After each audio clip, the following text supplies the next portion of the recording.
नमस्कार मित्रों। इस महाशिवरात्रि के शुभ अवसर पर आपके लिए एक बहुत ही सुंदर भगवान शिव की कहानी लेकर उपस्थित हैं। आज आपके लिए कहानी है कैसे बने कुबेर शिव के महानतम भक्त। मित्रों, कुबेर यक्षों के राजा थे। यक्ष बीच का जीवन होता है। वे ना यहाँ के जीवन में होते हैं और ना ही वो पूरी तरह से जीवन के बाद वाली स्थिति में होते हैं। कहानी कुछ इस तरह है कि रावण ने कुबेर को लंका से निकाल दिया और कुबेर को मुख्य भूमि की ओर पलायन करना पड़ा। अपना राज्य और प्रजा को खोने की निराशा में उसने शिव की पूजा शुरू की और एक शिव भक्त बन गया। शिव जी ने दया भाव दिखाते हुए उसे एक अन्य राज्य और संसार का सारा धन दे दिया। इस तरह कुबेर संसार का सबसे अमीर व्यक्ति बन गया। धन मतलब कुबेर। यह कुछ इस प्रकार देखा जाने लगा। कुबेर शिव जी का महान भक्त बन गया, परंतु जब भक्त को यह लगने लगे कि वो सबसे महान भक्त है तो समझ जाएं कि सब खोने वाला है।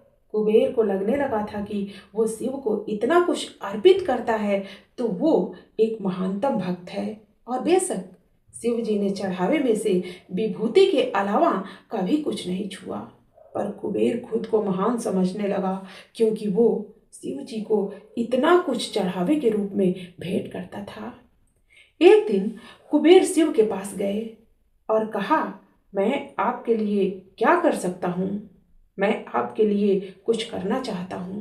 शिव जी ने कहा, तुम मेरे लिए क्या कर सकते हो?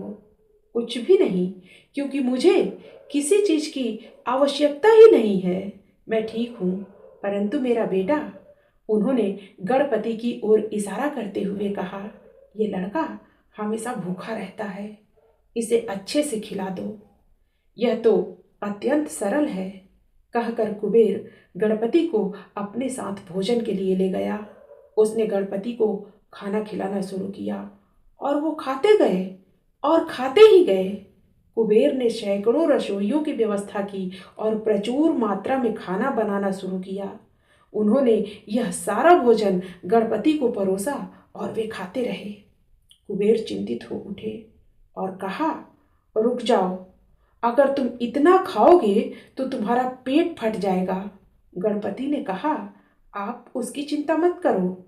देखिए, मैंने एक सांप को एक कमर पेटी के रूप में बांध रखा है, तो आप मेरे पेट की चिंता ना करें। मुझे भूख लगी है, मुझे खाना खिलाएं।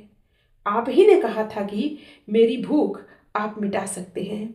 कुबेर ने अपना सारा धन खर्च कर दिया। कहते हैं कि कुबेर ने दूसरे लोगों से भी भोजन मंगवा के गणपति को खिलाया। गणपति ने सारा भोजन खाने के बाद भी कहा, मैं अभी भी भूखा हूँ, मेरा भोजन कहाँ है?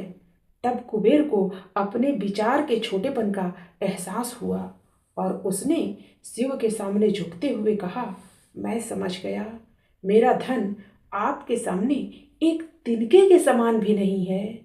जो आपने मुझे दिया उसी का कुछ अंश आपको वापस देकर मैंने खुद को एक महान भक्त समझने की गलती की, और इस क्षण के बाद उसके जीवन ने एक अलग ही दिशा ले ली। हर हर महादेव। मित्रों, फिर मिलते हैं अगली प्रस्तुति में नई कहानी के साथ। धन्यवाद।